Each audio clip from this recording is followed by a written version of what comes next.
Good day, all, and welcome to another edition of Local Legislator Live at 11. I am your host, Charles Gates. This Local Legislator Live at 11 is a component of locallegislator.net, where our mission is to be the premier source of local election information in the United States and an advocate for the sustainability of local businesses nationwide. Our guest this morning is none other than real estate agent from Signature Realty Select out of Chesapeake, Virginia, the one and only Kellie Van Avery. Hello, Kellie. How are you? I'm good. Fantastic, fantastic. And again, this is a raw video, and we like the fact you have your cat in the background. Oh, it's my cat in the background. Okay, well we There you have we go. have we have two guests this morning, There you Kellie and go. a cat. And what is your cat's name? This one, Pixie. Okay, it's welcome listeners to Kellie and Pixie. Oh, I love it. And you know what, Kellie, this is why we call this a raw interview, because we want to get it straight from your mouth in terms of what our listeners most want to know and hear. And this morning we have an added feature and an added joy of having Pixie in the picture with us. There you go. All right, well, here we go. Well, I'm going to ask you a series of questions, Kellie, and for our listeners' benefits, just give it to them straight from the heart. Now, you've been a frequent guest on our interview series. However, since we've been live on Facebook and started this raw interview series here, this is your first time here. So remind everyone out there who you are and how you got into real estate. Okay. Well, my name is Kellie Van Avery, and I am with Signature Realty Select. And I got into real estate, right out of college. I did closings and bankruptcies and foreclosures up in Massachusetts for many years. And then I'm a Navy wife, so we traveled all over the world, moved at least 20 times personally. And then when my husband settled in, and he retired 4 years ago in Chesapeake, I started real estate here in Chesapeake. Okay. So, It's about 4 years. Okay, great, great. Now, changing jobs and locations can be challenging for any person or families. right. Now, what should come first, the selling or buying process when it comes to houses? Depends on the market. Right now in Hampton Roads anyways, and most of the country, it's a seller's market. Inventory here in Hampton Roads is very low. Interest rates are also very low, so there's lots of buyers looking. And it's hard to find your perfect home.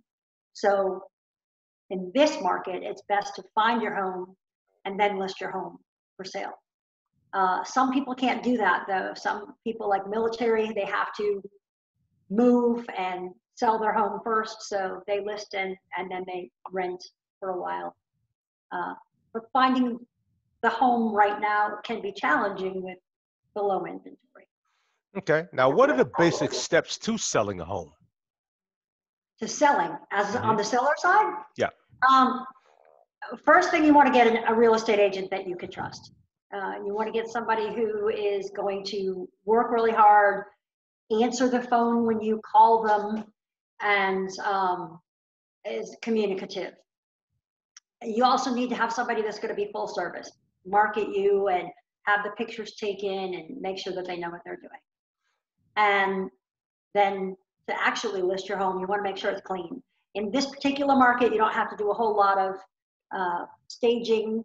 Houses are selling very quickly, but a clean home is going to sell your home faster. And we had Pixie visit us. Even though I don't really notice the smell from my cat, it's very important for you to vacuum really well and deodorize if you have pets, because people who don't have pets will notice, and that will be a turn off to buyers.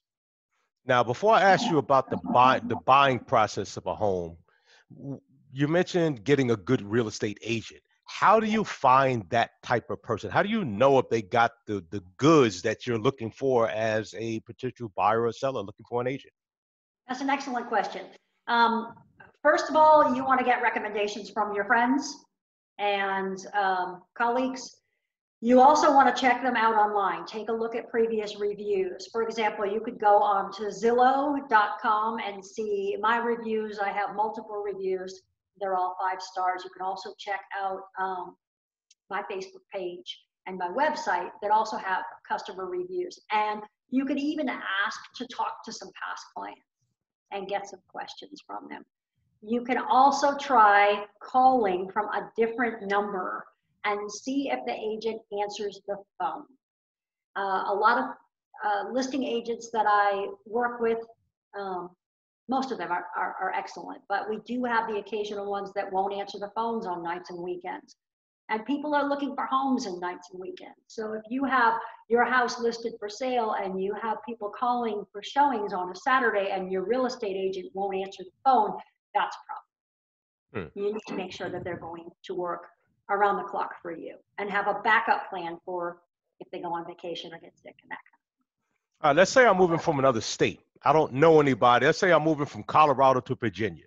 I don't know anyone in Virginia, and I'm really looking for a home. Would you recommend that Zillow be the way that I go to do that? Because I don't know anybody that knows any real estate agents in that area.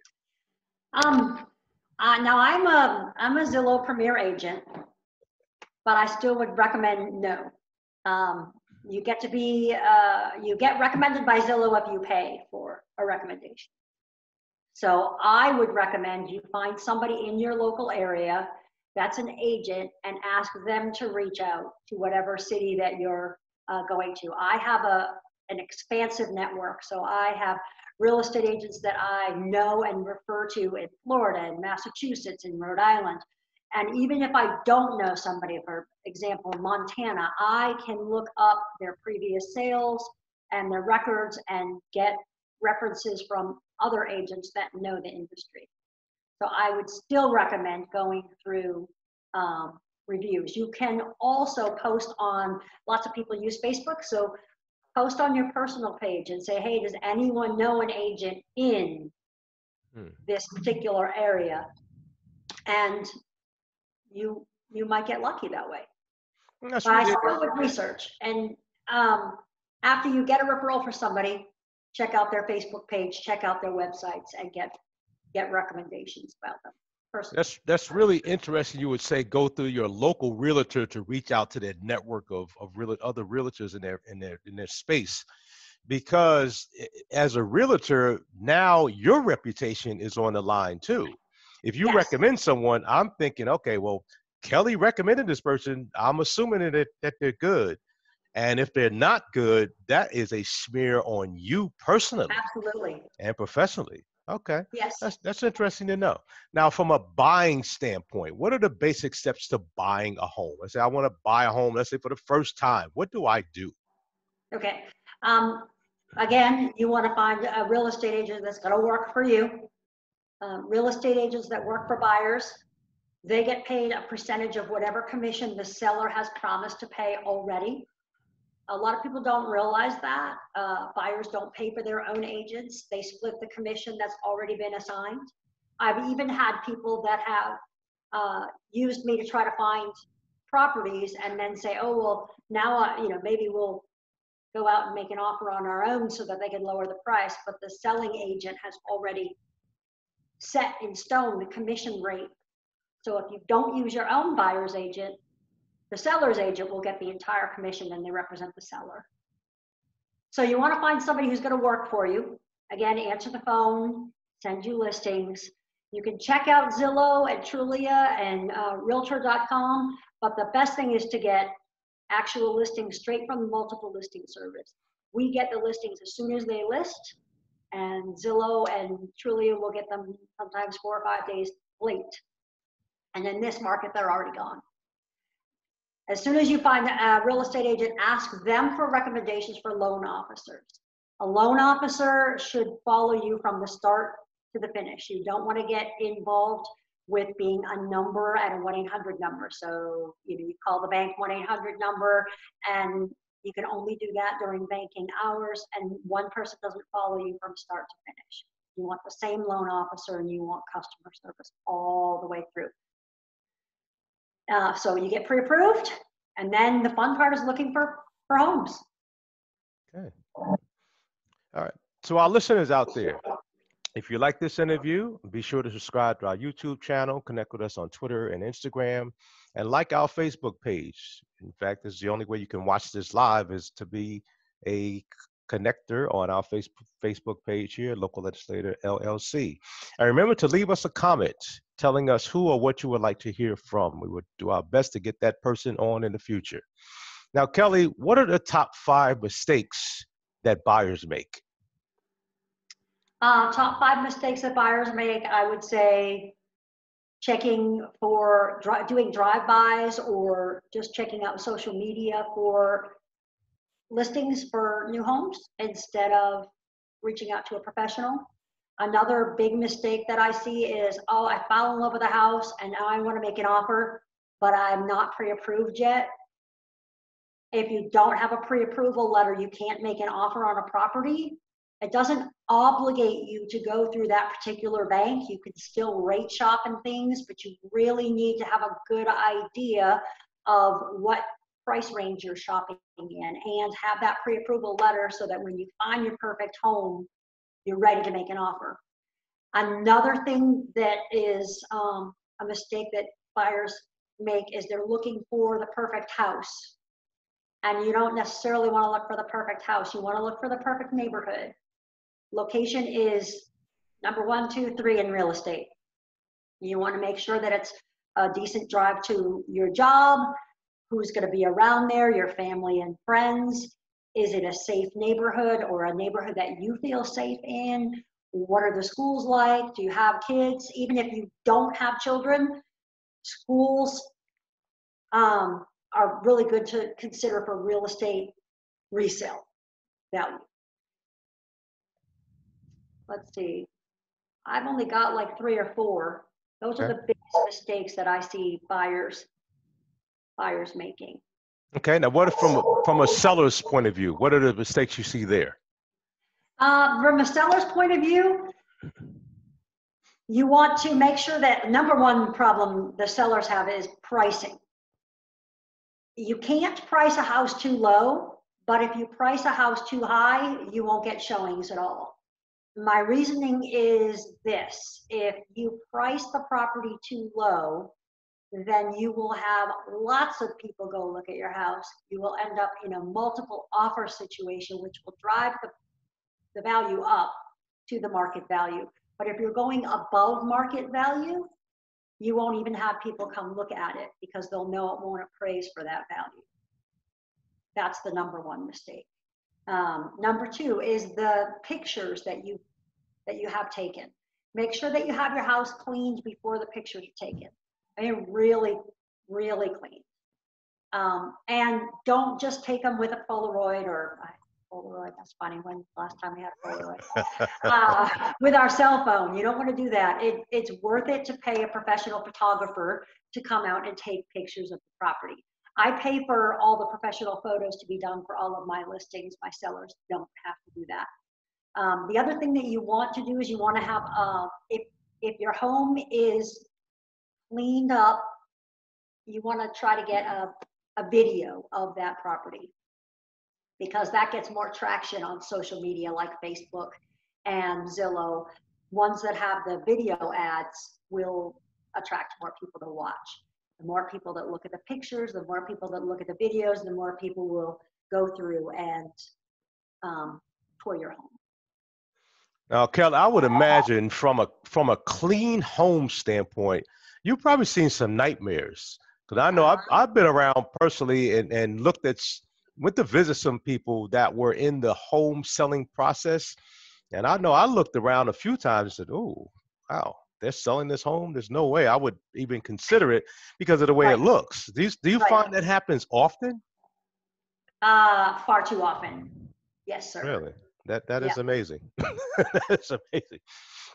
Now, let me ask you this, Another Kelly. thing you can do, and I've recommended some of my sellers do this, for people who have lots of furniture and lots of things, maybe they have outgrown their home, it's too small for them and they need to upgrade. If you go into a room that has lots of furniture, it can appear cluttered. People will walk into even 2,000 to 3,000 square foot homes and go, "Ooh, this is too small for me," because somebody has 6 or 7 pieces of furniture in a room that they should only have 2 or 3 or 4, right? So hire a pod or some sort of storage unit. take some of your things out, box up things that are in the closet so that your coat closet doesn't look jammed. It makes it look like there's enough room for somebody moving in. Yeah, so you want to make it, you want to give the impression that, oh, this is us. This is Yes, a clear closet. Oh, we can put this over there. We could put this desk over here. But if there's too much clutter, they'll say, right, oh, this is, it's just like going into a place where you want to do something in a hotel and you want to attract a bunch of people. If you know that there's not going to be 1,000 people there, you rent a very small room, and with a right, small number of people, it looks crowded. And I yes, guess that would be the same effect from a real estate point of view. You want to get rid of some of that excess junk that's in right, there, if you mind the expression, just to give the appearance of spaciousness. yes, Hmm. absolutely. And Okay. another thing I've seen is having, I love pictures of my family. They're all over my house. But if I'm selling my house, I don't want people to say, oh, that family belongs here. I Right. want you to consider that your family belongs here. So I want to take as much of my personal pictures down and just leave sort of generic artwork up. Hmm. Depersonalize your house. Okay. Now, how has the COVID pandemic affect the industry, and how has that affected you and your function of a real estate agent? Well, first of all, I do a lot more work at home, and I have Pixie and Angel interrupting my videos, and then the children will be in and out. It's um, it's a lot more difficult than working in an office type situation. There could be a lot more distractions. We also do a lot more video tours. So instead of having my buyers go to 20 or 30 different houses, I'm doing video tours myself while they stay home so we can do the social distancing. And once we narrow it down to a few homes, then we go in person because you really don't want to purchase a home without seeing it in person. But it just means that there's a lot more creative ways to get around the social distancing. I love people and I love my clients. So I'm a hugger and I shake hands and hug and can't do that anymore. So it's the virtual high fives, which it doesn't feel as connected.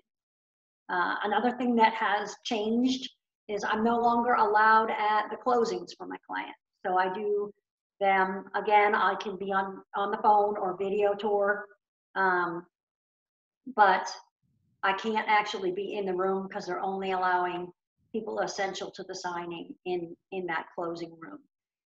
That's one of the best days for me because it's the end. It's, I get to celebrate with them that we got through the process and they now are homeowners or no longer homeowners. And I'm not allowed to do that. So that's kind of the disappointing part. Well, let me ask you this, Kelly. I have to share a personal experience I had recently. Mhm. A friend of mine was buying a home, and they were expecting it to be the very first home, and she was expecting this to be one of the happiest days of her life. Mhm. Very first home, she's buying on her own. Right. Went into the signing, and the realtor was not allowed in the room. Right. All of the paperwork that you have to sign, the way that that stuff is written, the average person, even if you read it, you really Yeah. don't get it. Right. I know from my wife and I's standpoint, from a personal standpoint, and buying houses for a while, our realtor was there to interpret that information for us. Right. With you not being there, first of all, the young lady had a don't worry, Pixie, it's okay. First of Sorry. all, the young lady had a very awkward experience, and to say Right. it was unhappy would be an understatement. Right. Because had the realtor been there and was able to decipher, if you will, and to explain what she was signing for, that perhaps would have made the process a lot smoother and a lot Absolutely. more good to her in terms of feeling like, oh wow, okay. Even though I didn't understand that, my realtor was there to explain that for me, so that Right. made me feel so much more comfortable. Now, I've got to know from you, why are the real estate agents, why are they not allowed in the room? I mean, I get social distancing, but that is one of the biggest steps of our lives for Right. some to buy a house. Why would that be? Um, See, politically, I didn't want to touch on that, but I feel that I am essential. We develop a relationship with our clients. You're right. A real estate transaction is typically the most expensive and most stressful purchase a person has ever gone through. I introduce them through their loan officer. I find their house. I get through all the paperwork, and then here you are at the closing, and they're scared and they're nervous. And is everything going to go all right? And just me sitting there and saying, "Oh, this means da da da da," in layman's terms, Hmm. I feel I am critical, and I feel that real estate agents should be there. But we were told um, by the politicians in charge that we're not essential, so we can't go into the room. Okay, now I don't want to put you on the spot here, but this is a big deal. What I think it, so. and again, I don't want to put you in an awkward situation, but what do you recommend for people like me who are just average Joes out there, knowing that people are going through this process and they are not comfortable? What Right. can we do to, and I know the politicians are pulling the strings here, but what can we do as citizens to say, hey, you know what? This is not okay. We want our real estate agents in the room. What do you recommend that we do? Um, I think writing your local politicians, and if you are actually buying a house, talk to your closing agent and say, I am not comfortable going into the closing with without my agent there. Um, the argument has been made that we are not attorneys, we are real estate agents, so we can't give legal advice, and that is true. But our job is to make our buyers and our sellers more comfortable. And unfortunately, I think it's critical for us to be there. If, Well, you know what, Kelly, not only you, but I think many of us believe that we would rather have our agent who's been there from day one than some right, attorney that just happens to show up at the meeting that we don't even know. We have right, zero connection with. We have a personal relationship with you. yes, You being there, like you said, as that comfort level that says, "Oh, she's here. It's okay." right. Some attorney, and this is no disrespect to the attorneys out there, No, of course not. but when an attorney's there, that does not give me a feeling of comfort. That makes for for me that raises the anxiety for Right, me. Not, but for you, for a real estate agent to be there, someone that's been there, that gives me an feeling. right, right. Hmm. Okay, so And right. we follow our transactions from start to finish. So I have found errors at closings. I have found the paperwork on, oh, this particular home warranty was ordered and it's not on the documents to be paid by the seller. We need to make sure that that's fixed. Or work is done on the house and that bill isn't paid. You need to make sure that that gets on the closing documents. Now, how would I know that as a buyer? I'm sitting at this table. How would I know that the warranty hasn't been ordered? I mean, how would I know that? You could, read. You'd have to look through and see all, but you'd also have to, be aware of every single bill. We're supposed to let our clients know, and I always do. But are you really gonna? I don't think my clients are gonna necessarily pick up on that. No, I don't. So that's why I like to review all the paperwork before they sign it. Especially if it happens to be on page 328. So you may overlook that little piece. Exactly. Exactly. Hmm. Okay, thank you so much, Kelly. And how can people get more information about you, your agency, or your services? Well, my cell phone number is 757-803-3274. I'm on Facebook, so maybe you could share a link for my Facebook page, but I'm at Real Estate HRVA, and I'm Kelly, Kellie, the number 4, homes at gmail.com. Signature Realty Select has an office in Chesapeake, and we are expanding. We cover all of Hampton Road, so give us a call. All right. Well, Quelly, you know what? Great to have you here. You've been a guest before, and this is our first time in this Zoom experience, aka the COVID environment. There We're you all go. in and have to adapt to. Well, thank you very much Yep. for being here. And for our listeners out there, if you ever wondered what the city council really does, tune in tomorrow. You will hear it from the man himself, Mr. Mike Duman, city councilman for the city of Suffolk. And be sure to connect with us. Be sure to share, comment, and tag us in your post. Tell your family and friends about us. Again, connect us on all our social media platforms, especially YouTube channel, and like our Facebook page if you'd like to see more interviews like this and others. Send us a tag, send us a comment. Let us know what you like. Let us know what you're looking for. And again, this is Local Legislator Live at 11, a component of locallegislator.net, which is whose mission, by the way, is to be the premier source of local election information in the United States and an advocate for the sustainability. I'll say that again, the sustainability of local businesses nationwide. Again, thank you very much. Thank you to our guest, Kellie Van Avery. Thank you so much for being here.